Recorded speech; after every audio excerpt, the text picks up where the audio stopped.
All right, guys, roll tide. Thanks for hanging out with us on Cover Crimson, and it is official. We've been telling you that this was going to happen, and it has happened, and that is that Jalen Milroe has declared for the NFL, which means effectively the ReliaQuest Bowl was his last game. I know that you guys have a reaction on whether you liked him or you didn't like him. I know that between the ReliaQuest Bowl and the Oklahoma game, there was a lot of people that were getting pretty frustrated with the direction that Milroe was going towards the stretch. We'll get into all that right here on Cover Crimson. So thanks for hanging out with us live for this breaking news. Let's get it started.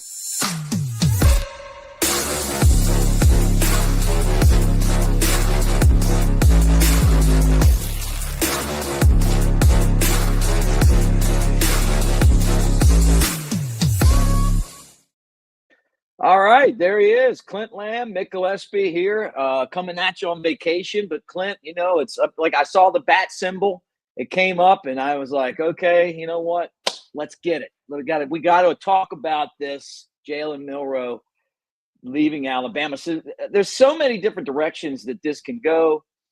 Like, subscribe, thumbs up, guys. We're brought to you by mybookie.ag. Take advantage of that promo code next round, and they'll double your initial deposit. It's a sports book or 300% deposit match at the casino. All right, Clint, you started off, man. Your thoughts on Jalen Milroe to the NFL?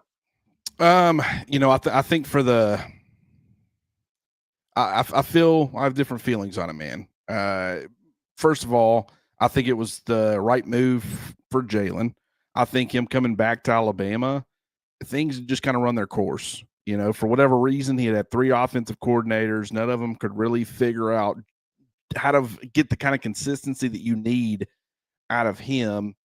And you had already given everybody kind of another year's worth of tape to see which do well, which don't do well. And so while I do think he would have grown as a player, continued to grow as a player, I also think opposing defenses would have had more on him. I think kind of the blueprint had already been figured out, and just he wasn't growing in a way where it's like Bryce Young when he went into his second year as a starter. Obviously injuries kind of slowed him down, but at the same time, people had an offseason to see what he did well and what he didn't do well, and they had adjusted to that to try to limit what he does do well and exploit what he doesn't do well. But Bryce continued to grow in a way where he was still exploiting what they were starting to present him, the new stuff. And you have to be able to do that as a multi-year starter. And so we just didn't see that consistently enough. Like we saw it to a degree against Georgia in the first half, second half. I was one of those people who kind of said, hey, I don't think Alabama really needed to make adjustments in the second half much, as far as I didn't think that they thought they were going to blow the lead, whatever. But the bottom line is that, he was limiting in a lot of ways, but he loved Alabama. He was there during a time when the transition was happening from Nick Saban to Kalen DeBoer. He was a leader in the locker room. I don't think anyone should ever question his love for the University of Alabama. And so while he was limited in some ways, and I think in getting to more of a Kalen DeBoer style of offense will be good for Alabama. I don't want that to take away from what he's given. He's one of 4 quarterbacks in SEC football history to rush for 20 or more touchdowns. He at one point in time last year, he finished number 6 in the Heisman race because he finished, even though he had a very rocky start and even got benched against USF, he really bounced back and really helped get Alabama to the college football playoff, despite some of those limitations. And if you play a defense that can stop the run, try to force, the deep ball wasn't there for Milroe this year nearly as much as it was last year. If you can do some of those things, take some of those things away, he had a very hard time. But at the same time, he also did some good things. Well, I'm with you on that too, man. I've been one of his defenders. I thought that the intermediate passing game was going to come together after watching the Georgia game, but it just seemed like things kind of just tapered off for him, and it was pretty frustrating watching the last few games of the year. He did really well against Auburn because he ran the ball. And I thought he played a good game there. For whatever reason, if he had a bad start to a game, it seemed like he never really recovered. But when you talk about Oklahoma and Michigan being two of his last games, I wonder if that's going to hurt his draft stock because, it kind of felt like, and maybe that stuff doesn't matter because he's such a great athlete. And honestly, him running inside the red zone, I mean, he's deadly when it comes to running in touchdowns in the red zone. But I just wonder if that's going to hurt it at all because a lot of people thought he was coming back just because he played so poorly in those games. Well, he did play poorly in some of those games, and I think when you get down there in the red zone, it's such the field is so condensed. When you can have that +1 influence, like a Jalen Milroe and a dual threat quarterback, especially when he is running with physicality and he's kind of a bigger body guy, and there's not as much space to work with the electric styles of player. But if you're a power runner and all that, like it can be very beneficial. But like I said, I mean, there were limitations. And, I actually had just recorded a video with Chris. We had just wrapped it up. I was actually uploading it to YouTube. Great timing. Yeah, that's the way it always works. Now, granted, we didn't really see anything. I don't even think we really discussed. We might have discussed a little bit if Milroe was coming back. So that'll be coming out later today, but it's such a limited part. Just understand, I guarantee you people won't watch this video and they'll watch that one and we'll get, several comments saying, hey, you already declared for the draft. And it's like, we know that now, but didn't at the time that we were recording it, but we were talking about some of the problems that he had. And like Mick, have you seen the foot, the quarterback stance issue as far as him when he would have a staggered stance, it would be a pass. And then when he had an even footed stance, it would be a run. Have you seen that on social media? No, but you know what? It does not surprise me, man. Having spent my time in baseball, you could tell that it was tipping off something, right? Because they absolutely knew when he was going to throw the ball or he was going to run the ball. It does not surprise me. I've seen guys tip pitches and it'd be the same thing, the fastball, curveball. Wow. And how did we not figure it out, or he just couldn't do it? Well, and you, I'm sorry. I talked about this with Chris, but since this is not a repeat of me saying this, or at least yet, I'm going to say kind of what I said there, and you'll have to just kind of listen to it again. I'm sorry if you watched that video, but what I'll say about it is I've never really paid too much attention to quarterback stances and just, I mean, until this was brought to my attention, there was never really a need to. Like I knew quarterbacks had different stances, but like, they're just something that never really stood out to me necessarily. But then, so I went back and I had to go back and watch a lot of his tape just because it was brought to my attention. I want to answer when people are asking me and they're tagging me in it. I want to give them an answer. So I'm going back and I'm watching, but you're not going to watch all of these games. I didn't go back this morning and watch every game he's ever played.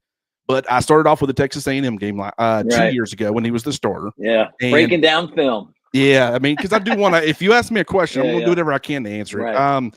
But so 2 years ago, it was an even stance, and he was pretty consistent with it. Then last year, now granted, he in that Texas A&M game, there were certain instances where he would have a staggered stance. You'll hear me refer to it as staggered, meaning he had 1 foot back, or even, which is his feet were even.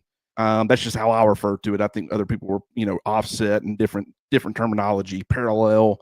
But then last year under Tommy Rees, it was like he was exclusively a staggered stance. And then this year, I also went and watched Michael Penix Jr. under Kalen DeBoer because I wanted to understand what Kalen DeBoer might want out of his quarterbacks. And Michael Penix was an even-footed guy.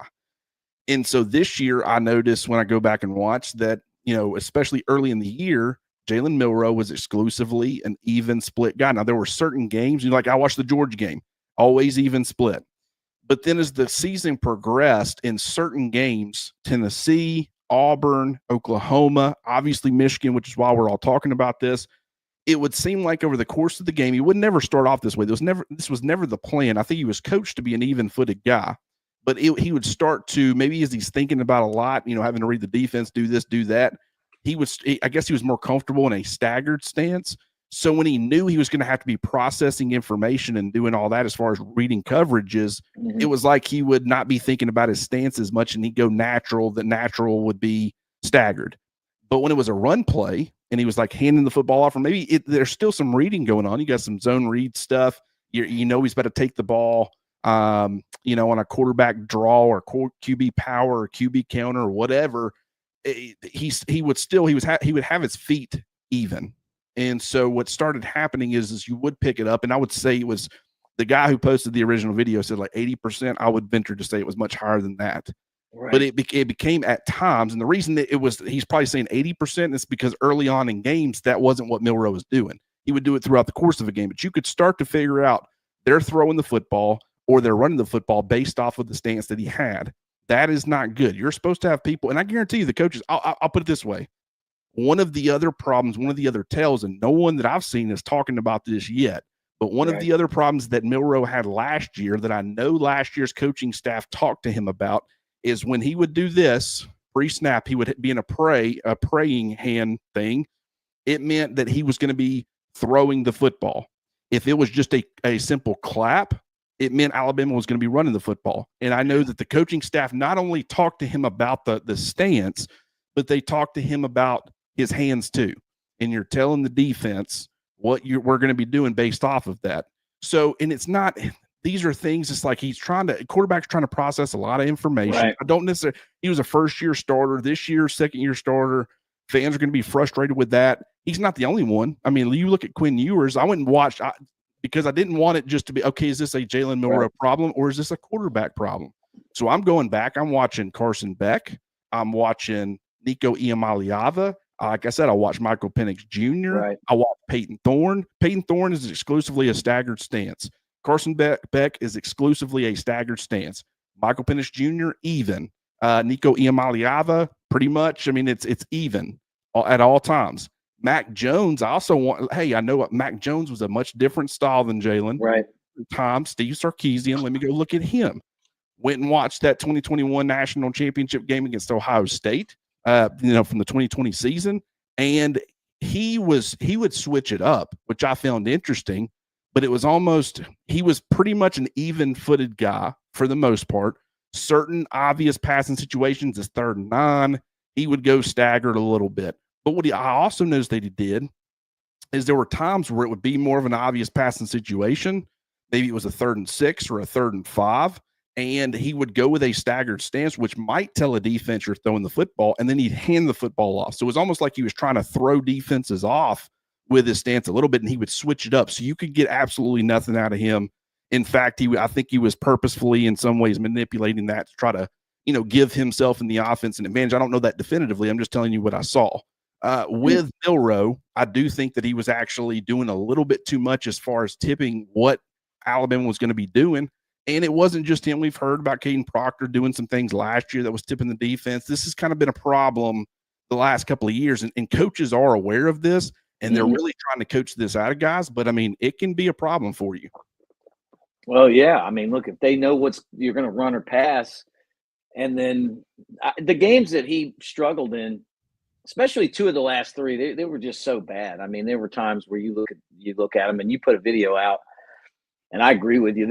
As much as I like him and I like him as a person, I appreciate his contribution, and it goes beyond this season and playing quarterback, but just sticking around and being a positive influence on, the guys that were transferring and jumping off the ships and all that stuff. But he digressed, man. I mean, those last 3 games were just brutal. It was tough. It was tough. It was just not good enough, but. And so I know a lot of fans are probably happy. I read the comments. You guys, for the most part, are glad that he's moving on.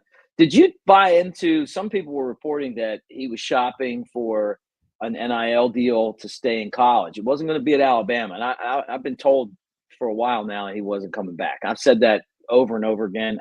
I think the plan was always to go to the NFL. I don't think that Alabama was bringing him back. I just don't believe that. So I think he was gone. And then I'm starting to read, well, hey, like he was seeing if he could get an NIL deal. Do you think teams were scared away by that, or do you think he just decided it was a better move to go to the NFL? Or you think that's even true? That's a good question. I don't want to speculate on that too much. What you're saying makes sense. I do think, what we knew is that Alabama had 3 offensive coordinators, and none of them, Tommy Rees actually did the best job. I really feel like he did a good job of adjusting, and he really started to figure out some ways where Alabama could have some consistent offensive success with Jalen Milroe as the quarterback.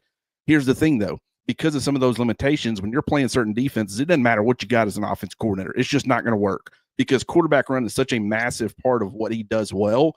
And, like Kalen DeBoer and Nick Sheridan this year, because his vertical ball kind of fell off a cliff, you were even more limited. Like that was one of the things. It was one of the bailout options that you had where it's like, man, you want to be throwing a bunch of guys in the box and doing a bunch of these things to commit to stopping the run and doing all that. Well, we'll absolutely destroy you vertically. And you weren't finding that. And part of that was Milroe. Part of that was like guys like Ryan Williams dropping touchdown passes that were put right there on the money. So it wasn't like it was just Milroe. I do not want to put all this on him, but I can't tell you. What we know is that 3 offensive coordinators couldn't really figure it out consistently enough. And, now granted, you put him with like a Gus Malzahn at Florida State or something. I mean, I don't know. Gus Malzahn seemed to do a pretty good job with quarterbacks like that. I think times have kind of changed a little bit. Defenses have caught up. It's not as easy, but Milroe is he's not as limited as Nick Marshall was as a passer. He just wasn't. Right.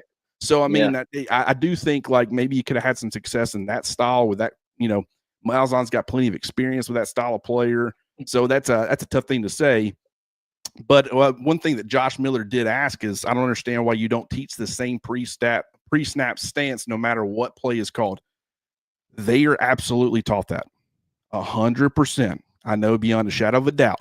They were seeing this stuff. Now, granted, if you're giving a guy like Mac Jones a little bit of freedom and he's actually manipulating defenses by doing different things, that's one thing. But as far as these coaching staffs, they're watching players on tape and they're trying to coach them to say, hey, like last year, I know that they specifically pointed this issue out with Milroe and tried to get him to go. And he's like, we don't care which one you use. You can go staggered, you can go even, but you need to have the same stance regardless. It can't be a tell. So I do want to point that out. I also, on the other video that we just recorded, pointed out when I played linebacker as a senior in high school, we're really sophomore, junior, and senior, we were taught in our stances, don't put your hands on your knees. I don't know why that was. I was watching guys on Saturdays do it. I was watching guys on Sundays do it, but we were taught not to. But I felt more comfortable. A, it was a little bit of a break. I could, rest myself on my knees a little bit. But B, I felt more comfortable doing it, and I thought it looked cooler if I'm speaking candidly. So sometimes I would just completely ignore what the coaches were telling me and do what I wanted to do in certain instances of games, and I'd get in trouble when we watch it on tape. They'd be like, we've told you 1,000 times, don't do that. And and back then I didn't have the discipline to understand there's a reason coaches are coaching you to do certain things. You might not agree with it, but there's a reason they want it to be done that way.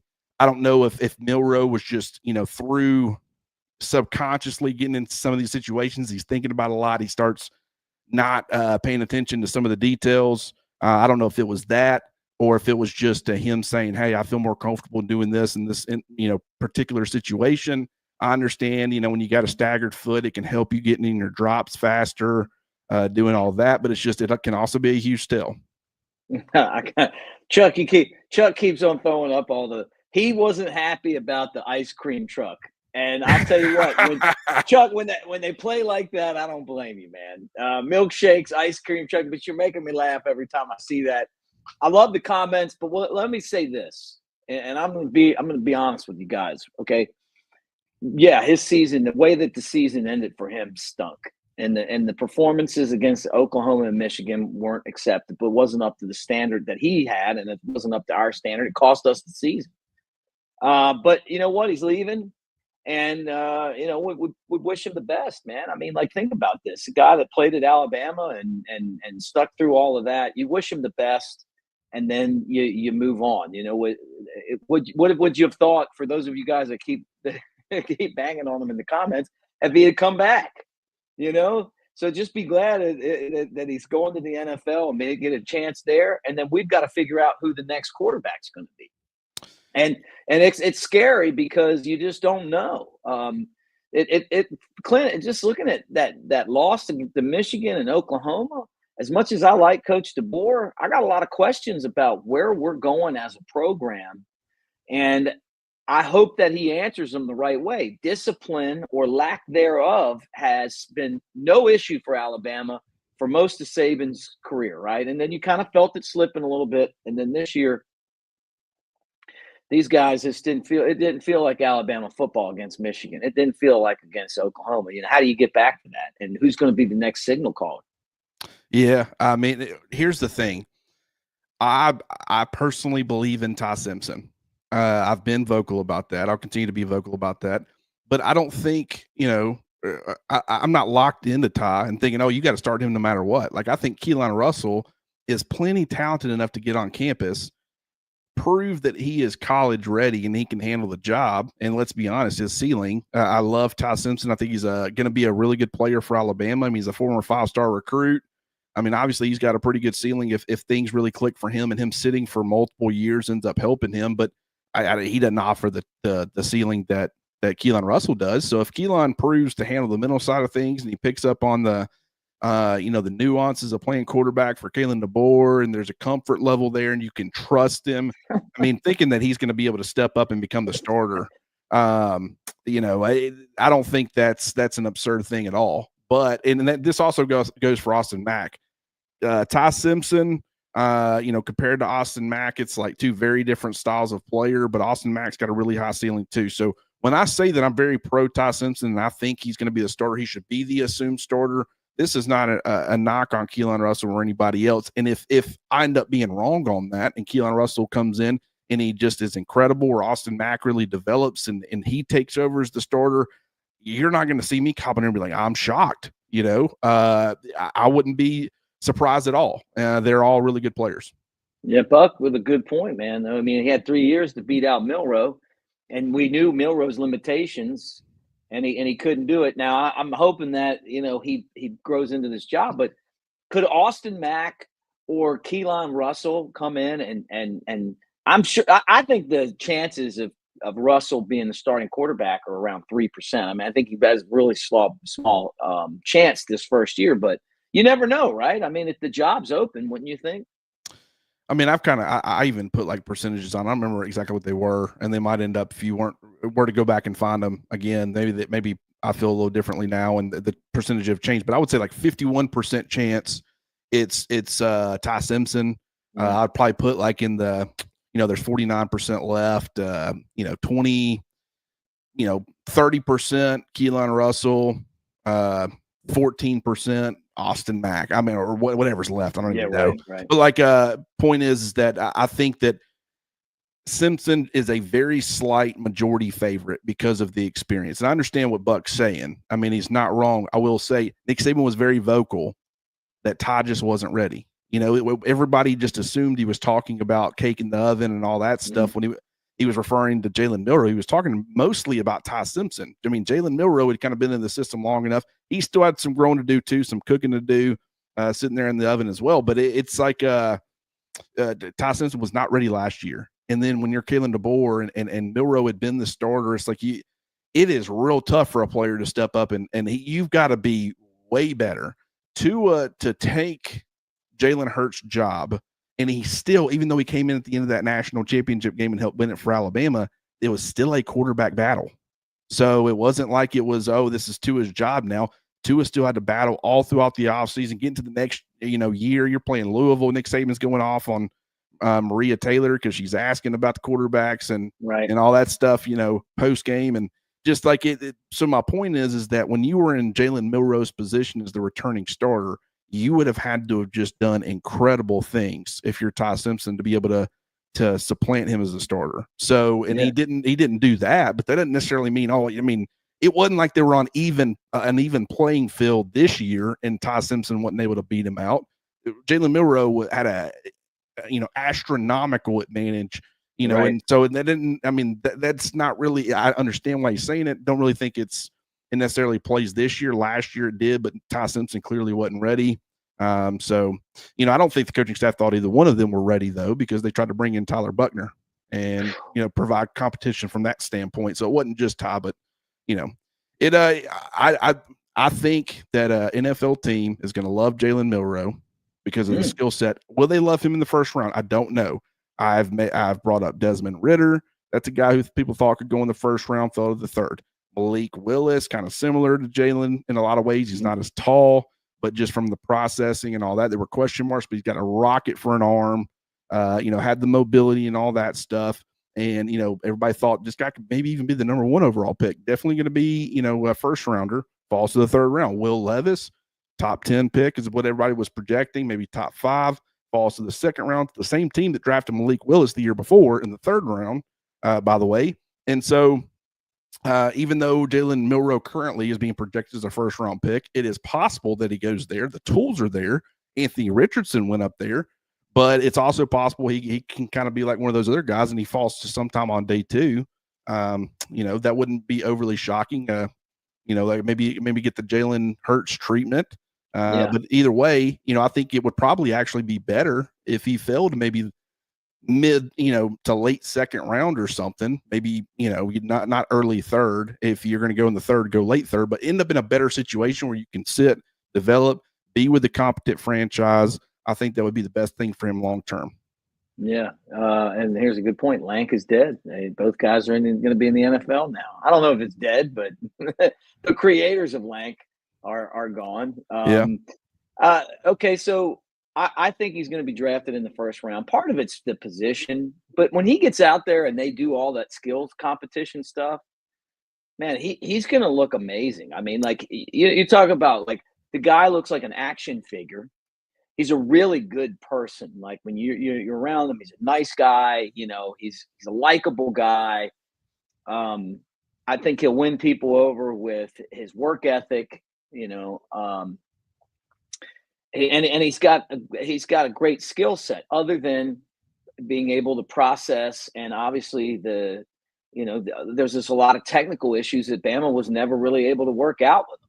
Somebody put on here, and I'm sorry, I can't remember whose comment it was, but why didn't he work with a quarterback coach or something? And I don't know the answer to that. Maybe he did and he didn't figure it out. I think he did.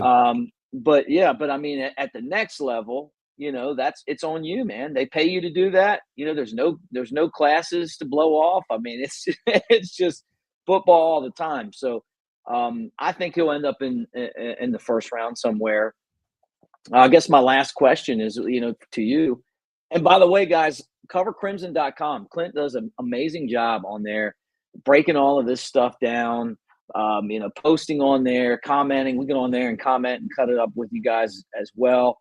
But we appreciate everyone for being a part of covercrimson.com. We got some more really cool things coming up, so just know that as we build forward. But take advantage of $25 off for the year number 2025, which I still can't believe it. I say that every year though, so I couldn't believe it was 2024. But I guess the last thing, Clint, is just like, where's Alabama at? Is this good for Alabama? Is this bad for Alabama? Should we have been pulling for him to stick? Or are we glad that he's leaving? And then, the future wise,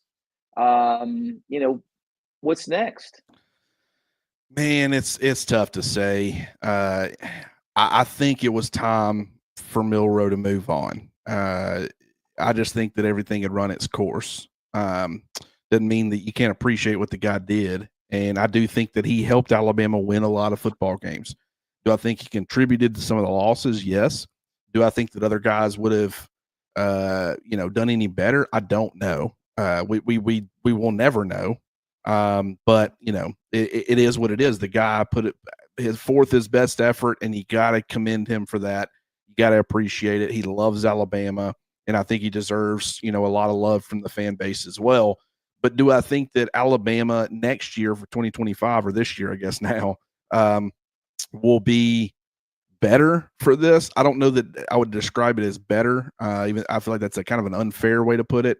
But I do think that the offense will be more in Kalen DeBoer's image, and I think that you'll get a much better gauge for how he's going to be able to utilize certain skill sets at the receiver position and tight ends, and what do the running backs look like with being able to funnel your run game through your running backs, and how the defense plays off of that when you can play a little bit more ball control when you need to, and you can be more of a rhythmic offense, a sustainable offense, and keep your defense off the field a little bit more in certain games and all that. I just think that everything's going to work a little bit better together moving forward. I could be wrong on that. Like I said, if we get 6 games into next year and you've got a lot of these same issues, and it's like, maybe guys, just like we're talking about Tommy Reese and how we probably need to be apologizing to that guy for how he was treated. We might be saying the same thing about Milroe, at a certain point next year. Like a lot of this, dysfunction, I guess, as far as or inconsistency with the offense. Maybe it wasn't a Milroe problem. Maybe it was, a Nick Sheridan problem or an offensive line problem or whatever. We don't know. And I do think, if I had to guess, I think the limitations for Milroe kind of hurt Alabama from a consistency standpoint at times.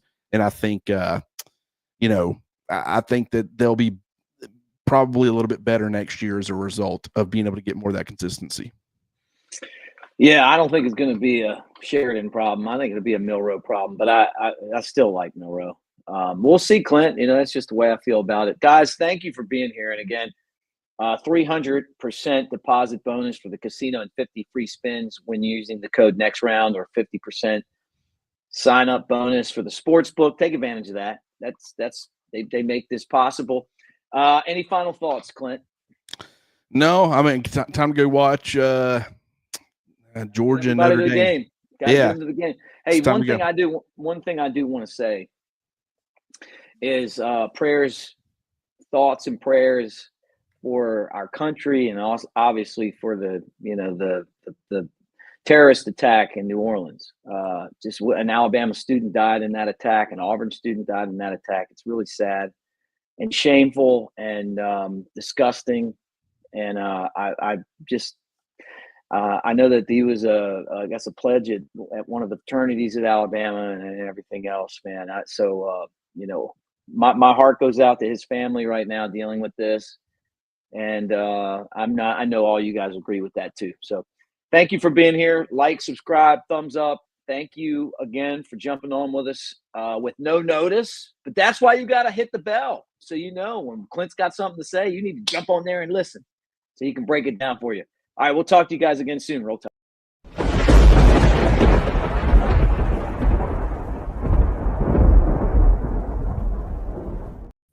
All right, nice job, man.